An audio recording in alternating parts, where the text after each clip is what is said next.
ɗum caggal mum Cheikh Oumar woni ɗon ko ñande alarba e alhamisa e aljuma balɗe tati ñande aljuma nde o juulde maɓɓe juma hiiri omo waajo omo yewta ɗon o dañi yimɓe jeeɗiɗo jaɓɓe mo ina jaaha tafsiru Sile Amad Bela Racine pete jeeri ɗon jaɓi ina yaha jeeyade biyeteɗo Demba Barel Dia jeeya ko perlel ɗon jaɓi ina yaha biyeteɗo Alpha Siré Samba Yero Lamine Gallo Moola Paade Sawa Nayyi to Sinthiou Jonki ɗon jaɓi ɗo pete ɗo ina yaha biyeteɗo tafsiru Malik Girlajo to Jongi jaɓi koɗo pete ɗo ina yaha biyeteɗo Salifi Eliman to Salde Teɓegut ɗon jaɓi ina yaha tawi ko almuudo ina jangga ɗon biyeteɗo Eliman Amadou Maloum to Bagodine tawi ko almuudo ina jangga duɗal ceerno Aw ɗon jaɓi ina yaha ɓe ko ɗon jaɓi Cheikh Oumar ina jaha Cheikh Oumar so yeehi mana tooro arti tawtaɓe ɗon ɓe pini subaka o wi Aliou Diagaraba Aliou annene kaɗa yaha Aliou wimo ala min mi yahani kobo nawata tew nawa dawaɗe Cheikh Oumar wimo ko pandiɗa hen oye nawi Elimane wuuro nawa kadi Diagaraba nden holde no wuuro Cheikh Oumar wimo renata wuuro kay ko Allah o wi Cheikh Oumar ne jamma hankinde nanmi aɗa waajonde mi nani mbiɗa aɗa sohli sagataɓe fetilaji aɗa renoya diine Allah o yaha oy ko waɗi Allah rende diine mum Cheikh Oumar wimo aha a jaabima kono noon sa yahani joni ne ma yaha an noon aɗa fonno yaade saabu tuggude e wudduma fay hoore ko laamu mehu tugde e wudduma fay koyɗe ko waliyagal mehal oy so yiiɗi dey kono mi yahani caggal mum o namni biyeteɗo Alpha Mamadou Aw tanum tafsiru Jabiri diɗɗo juma pete o oy an Cheikh Oumar ko haali ko woni tugge e wuddu fay hoore ko laamu mehu tugge e wuddu fay leydi ko waliyagal mehal ko ɗum woni o tugge wuddu fay mana hoore ko laamu mehu yaltata koye ɓiɓɓe ma worɓe tugge wuddu fay koyɗe ko waliyagal mehal yaltoyta koye ɓiɓɓe ma rewɓe haala Cheikh Oumar noon no fiɓi mi wawa ɗum firtude o haali goɗɗum ne heewi caggal mum Cheikh Oumar yeehi mbimi on 1845 onon petenaɓe heeɗiɓe Cheikh Oumar jippino galle Aliou Pendo duwani ɗum beele somi jolama wiide tawde Aliou Pendo mana jippini Cheikh Oumar balɗe tati yeehi somi jolama wiide ko Tidiane en ko neɗɗo wawi hen tawde Cheikh Oumar addi lawol Tidiane e ko wona ɗum Cheikh Oumar haali nokkuje tati o haali ɗum Nioro o haali ɗum Dingirayi o haali ɗum mana Mafina nde o wi tew rewata caggalam jaygol dañem gueɗal tew rewata caggalam suma somi wi on waftuji sappo e joyyi Aliou Pendo juuli caggal Cheikh Oumar andu mum koko haɗimi jaygol ko mbawɗon hen ko Cheikh Oumar haali wona min e ko wona ɗum ko won mande jalti 1983 Cheikh Mountaga ɗaha Cheikh Oumarul Fouti ne yaha Fouta minen jaadi ndemin ngari ha min tolni Mbumba min kawrite délégation petenaɓe ɓe mbi Mamoudou minen pete fof min kawri ko ya lummin galle ma o Cheikh Oumar so ari jippo hen mbimi jaaɓi min jeeyi funnague min garti gallam mbiɗo mahi kuɓeji ɗiɗi mbiɗo waɗi douce kabine ɓe mbaɗi base hakkude galle Cheikh Oumar Mountaga ɗa haari jippe galle he min gonde auto jeeɗiɗi pete fof ari heeƴe galle he pete fof sodanimo ngaari Samba Ali Gorel sodanimo jawti min goto codanmomi ngaari Baylel Thiam ujunnaje 4 e temedde ujunnaje 5 e temedde 4 27 000 francs kanko Cheikh Oumar o wi ngaari petenaɓe codanimi ndi mi rokki tandiraɓe Cheikh Tidiane ina ngara nani cikkita so ngari yo ƴettu jawdi Samba Ali Gorel hokkimi ndi e ujunnaje 4 mi hokki almuɓe umminoɓe ɗon jaade am funnague ɓe ngaari Mamoudou Dia sodanimi ndi yo waɗe bottari ɗum petenaɓe ne tawa ɗum 83 kanko Cheikh Oumar o heɓi o wi Mamoudou Dia yalla waɗe ngaari e jamanu ma ɗum c'est répétition mi nani e konngol Madana Mountaga Amadou Mountaga Cheikh Oumarul Fouti oy toujours tarique yahanno arta no wayno tarique yeehi arti e nder galle Aliou Pendo o e jaati duɗal ɓurana nani hen duɗal ɓurana nani e galle Samba Moudou duuɓi nogas e jeeɗiɗi hikka duuɗi ɗiɗi ɓurana ɗe gongal galle amen ngal sappo e ɗiɗo dokkama ɗon liiji komin honni ɗumen koɗi koye gallam ñande fof ɓurano janggue ɗon ɗum so barke dañama ɗon ko hawni hen wona pour Mamoudou Dia wona pour goɗɗo ko barke Allah e nelaɗo mo Cheikh Tidiane barke Allah addani pete ɗum ko pete jeeyi ko gueɗal pete no Aliou Pendo o way fof ko pete jibin ɗum no Mamoudou Dia way fof ko pete jibin ɗum kala koɓe dañi ko pete tan jeeyi pete jeeyi foof juuragol ngol mbiɗa ngol noon mbiɗa juuromo kanko Aliou Pendo e sababuji mbimami ɗi ko julɗo ko tijaniyanke ko jaatigi Cheikh Oumar ko tanam min kanko jibinneno mbiɗa juuromo jiɗɗo waldemo fof walla mo wallanimi jarama mboɗo juuro biyeteɗo tafsiru Amadou Souleymani Gaye to Horko Ƴere mbiɗo juuro biyeteɗo ceerno Alha andira ceerno Boy to Woɗo Bere mbiɗo juuro biyeteɗo ceerno Amadou Diatara ɓurɗo andirede ceerno Amadou Dianjoli kanko nanni mana lijja Qur'ana e nder Ngenar mbiɗo juuro biyeteɗo Elimane Mamadou Boubou mana Thiam to mana Sinthiou Garba ɗi woni ziyaruji 5 ɗi mbaɗanmi mana kala hitande mbiɗo waɗa ɗumen mi juurima mi fuɗɗima juurade to wiyete Ganna Bolol mana musidɗo men bamen jiganaɗo men biyeteɗo mana Alhaji Adama Dieng mana tanum yadno koye Cheikh Oumar arti bamum Sinthiou Ganna Bolol kadi ko taniraɗo e Alpha mana salma jaay tenanta janggoɓe darman tenanta janggo ko tanum ɗiɗo ziyaruji mbaɗanmi Fouta joni noon so Allah ina haaji nduɗo lewru men ndu gonɗen ñande aset o ñande aljuma o 14 lewru ndu jaheten cuuɗi men so Allah na haaji ñande aset o 15 lewru ndu woni ne juuroto en jagaraf Aliou Pendoɗo Pete Jeeri ɗo ñande alet jaheten Janjoli Satigi ñande altine 17 woni juuragol ceerno Amadou Janjoli ñande talata jaheten Sinthiou Garba ñande alarba 19 woni mana juuragol men Elimane Amadou Boubou mo ganduɗa mana Thiam toon mana e Sinthiou Garba ɗum woni mana juurali meɗen ɗiɗo juuroɗen toon ɗiɗo tati hikka koye nduɗo lewru so Allah haaji no mbirumami ni 14 e 15 Pete Jeeri 16 17 Janjoli 17 19 Sinthiou Garba ɗum ɗo ko hunde e juurali ɗi mana ko mbaɗeten to Fouta to kala hen kaɗen mbaɗa ko yamirode ma mbaynoɗen ceerno Muntaɗa kañum hande jooɗi e jonde Cheikh Oumar Fouti woni guite men woni juuɗe men woni koyɗe men noon Allah weela waɗi eɗen duwanomo kanko e ɓesgu Cheikh Oumar foof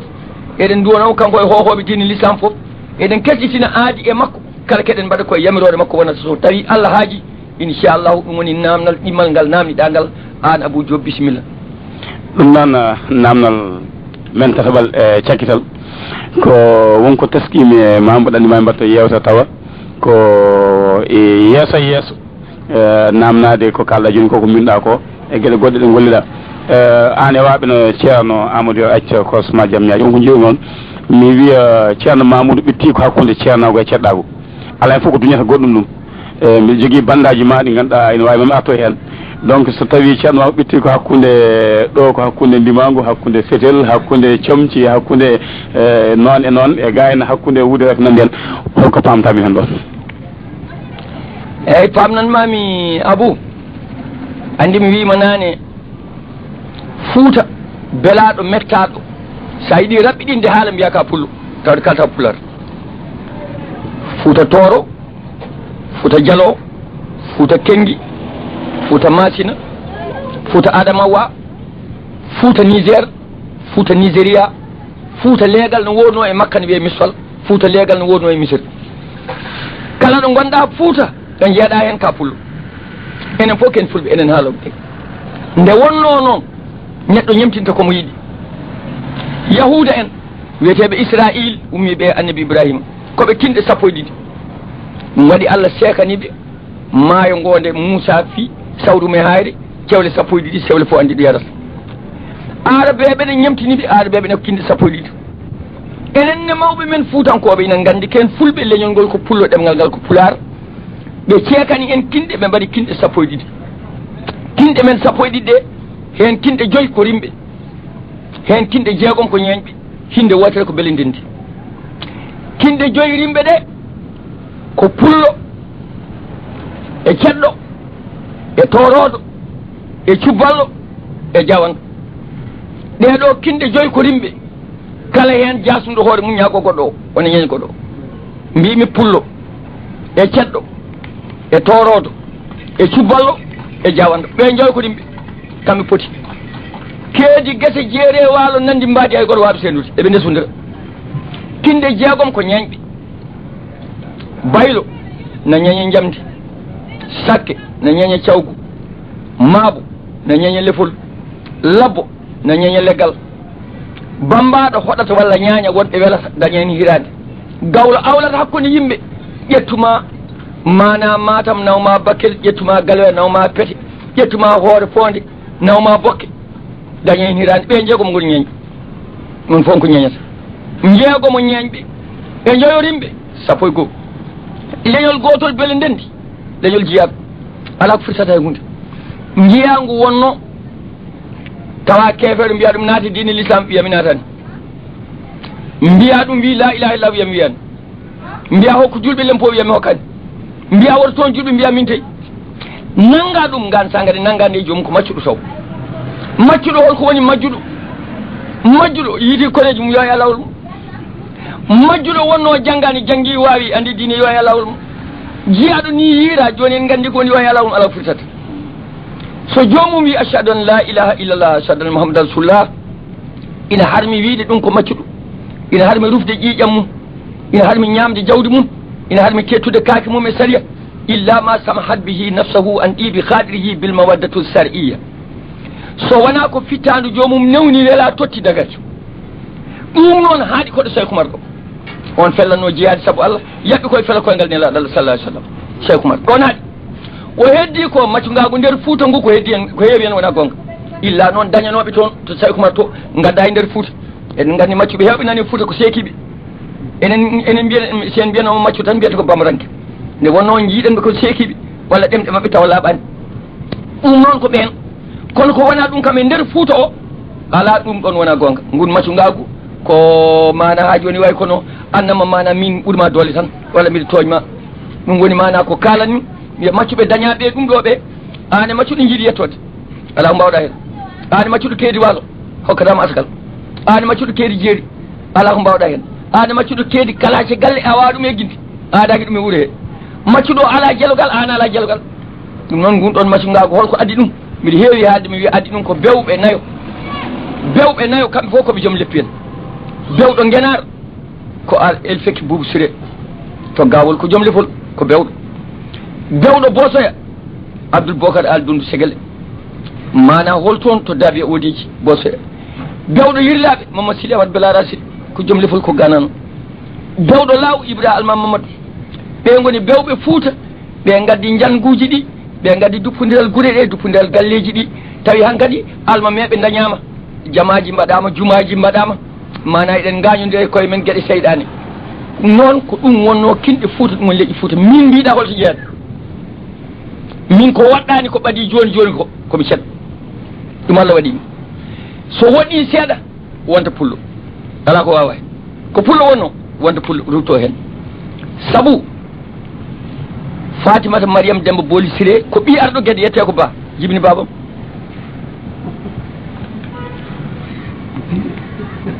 Abdoul Siré arɗo Birama Yero Didi to Guimi Jibini mana ha joni Modi Abdoul Modi Jibini Samba Mudi Samba Jibini babam ko jayete pullo filite ko arɗo pellel ko pullo somi wimi wona pullo jofata kono kinɗi ɗe tawde peccama noon wonno way ɗo pete ɗo gandirami ɗon ko ceɗɗo ko ɓeydi tinude ceɗɗa ngu ko Ali Pendo mo juurotomi on jogui bandi ko debbo ne wiye Matal Sogui Fatim Ganne kam yiiɗi yuma e baba Matal Sogui o Jibini Samba Matal Jibini babam on ɓeydi mana ceɗɗa ngu jokki ɗum toon babam ne jogui koyɗe goɗɗe to Sadio Demba Welende faaɗi guijilon on ko koliyaɓe omo jogui koyɗe faaɗi Horko Jere omo jogui koyɗe faaɗi Janjoli ala ko mbawmi hen ɓen jiiɗi koye seɗɗe ɗum ko ceɗɗago ɗo feccaɗo pete ɗo ceɗɗago tan Mamoudou ko ceɗɗo jiiɗi koye jooki Galwen nenam jibinɗo ɓe on ko Ali Pendo jibini ɗum d' accord kono noon ko ɓi dado Mamoudou Horsi Demba Oumou Douli Diamboucar Alhaji Amadou arɗo Sada mo kalanmi o arɗo sayboɓe to Galwe ina andi kalanmi ko galleji amen kuccodiri ina andi Mamoudou Horsi mo innirami o tanum nenam o mo innirami o galle muɗum lowre muɗum tan lowre Mamoudou Horsi Galwe ina andi temedere galle yalti hen ko kalanmi ko omo andi ɗum ko seede ɗum noon nde kinne ɗe pecca ha kadi gasi lelima joni o Mamoudou Dia saɗa yiiɗi ko welat ɗum tan wi ɗum ceɗɗo saɗa yiiɗi ko welat ɗum wi ɗum jagraf ko ɗon woni gonga ko heddi ko enen fof ken fulɓe kono Mamoudou kay hannde o ko ceɗɗo Mamoudou ko jagraf seɗɗo ko jagraf pete ngol lefol filete pete gon talfano to ngol woni to nde Qur'ana o gati min mi jibina tan jimi puccu mi wattu hakkille tan jimi fetel waɗi noon galle babam natirmi jangde ko duuɓi joyyi kadi fof ina andi galle babam meeɗani jooɗade huddu men hukumaki puccu meeɗani yiide ceernam jangguinɗomi o kadi fof ina andi waktu fof n'importe quelle heure mo garɗa e galle makko indema ngu no humi ceerno an Moukhtar Diamdi min mi jibin tan jimi puccu mawnimi koye puccu mi jibin tan jimi fetel mawnimi hen ɗum pijirmi ɗe gueɗe ɗiɗi goni gurdamam e aduna puccu e fetel fetenaɓe ne gandi ɗum pijirmi ɗum mawnumi sa nawi kam to janggoɓe ɓurana ala ko nafata puccu e fetel yaltata hen sa nawi kam to janggoɓe sari ala ko nafata puccu e fetel yaltata hen sa nawi kam nder galle Say Oumar yejjita ceɗɗagu de woppetake sa nawi kam nder galle Cheikh Tidiane ceɗɗagu yejjittaki deyi nder galle Alhaji Malick ala ko nafata bandaji mi waɗi mi waɗa waliyaɓe Allah mi haala mumen mi fawata hen bande gumala beele miɗo welto jiɗɗo heɗade Say Oumar foof e Alhaji Malick e Cheikh Tidiane mi waɗorto hen gumala ɗum kam ko alay saago tan ala no watte min ko ɗum parnotomi ko ɗum Allah waɗimi ko ɗum gonmi jeeyami koɗo pete jeeri ɗon jibinami ɗon nenam jeeya ɗon babam jeeya ɗon mawnumi ha ɗo gonmi ɗo ɗon janggumi Qur'an mi anda goɗɗum sowona ɗum keɗagu noon ko ɗon woni musidɗammo kalɗa o noon Alhaji Amadou Yero Acci tanum Elimane Hammadi to Rindiaw Lasli mana ceerno Souleymani Baal nde ittata muudo horma nde ɓaggi koye tani ko to Rindiaw kanko Alhaji Amadou Yero Acci mbiɗa andi ko khalifa e halifaɓe lawol Tidiane o wondi e ceerno Hamidou Ndendori ha ittimo fektimo to Alhaji Saydou Nourou Tall Alhaji Saydou Nourou Tall ittimo fektimo e ɓiyum Cheikh Mountaga Daha mbiɗa andi kanko Amadou Yero Acci ko khalifa e lawol Tidiane ko joom Qur'ana ko joom Saria ɗo woni ɗo ko mbaɗa ɗo respecté ko ganda ɗon kono ɗo reno ceɗɗagu de ɗo reno Mamoudou Dia ceɗɗagu komin sehilaɓe de kono ceɗɗagu memetake somi ari tan yo won ko woni komi wona komin goni ko min jokka cehilagal amen ɗum tan woni kabaru o so Allah jaaɓi ɗum woni joni ko keɓotoɗen yaade e juuragol mon ngel mbiɗen ñande aljuma 14 lewru ndu e ñande aset 15 lewru ndu pete jeeri ñande alet 16 lewru ndu e ñande altine 17 lewru ndu Janjoli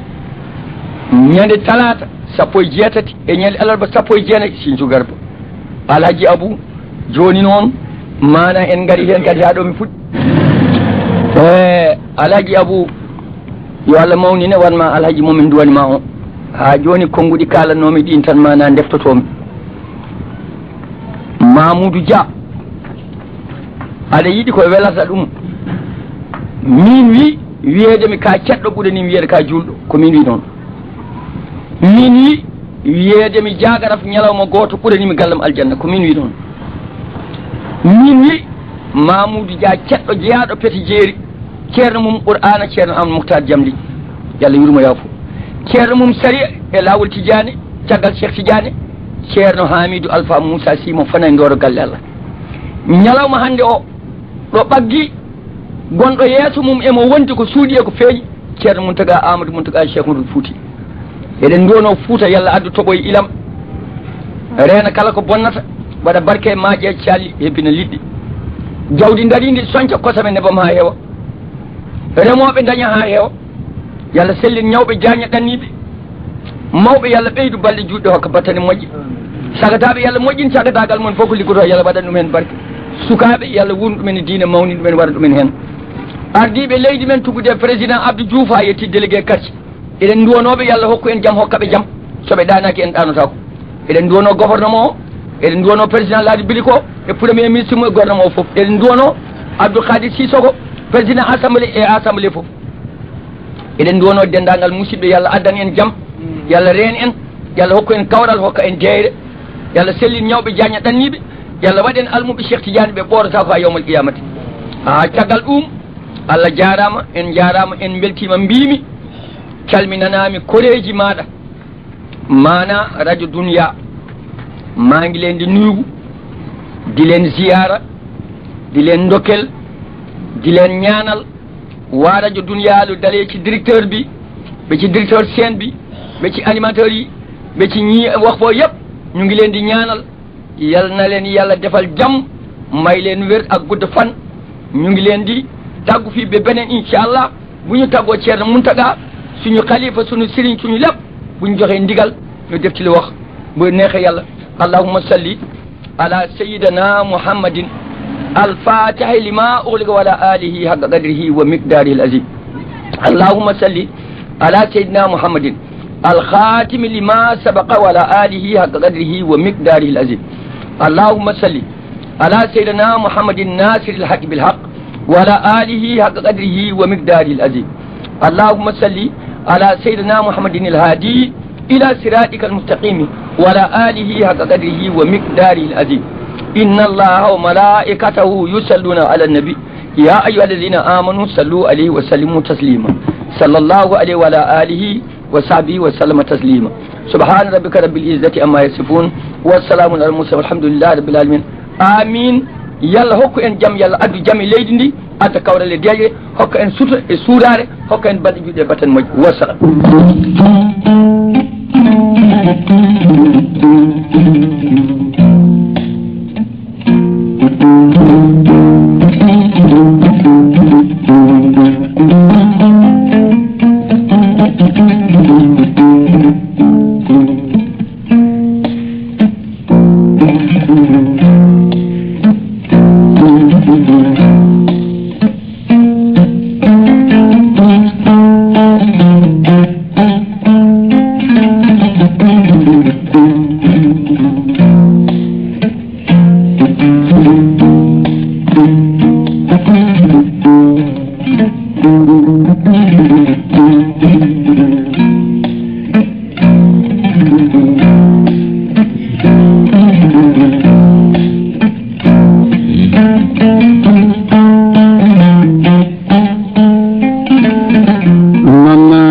selaɓe musidɓe tedduɓe hettiyankoɓe mi sikki ala ko ɓeyte kaɗo haala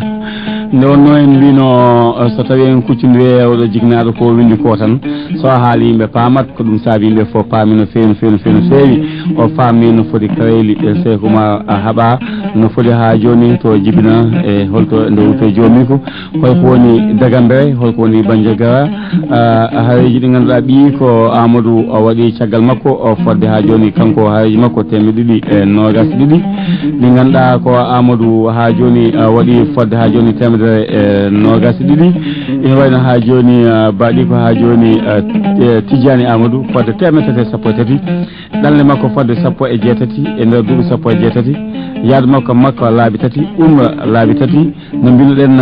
so tawi ɗum ƴeewama ina ɗeɓi nandude e golle Alhaji Hadrani Mamadou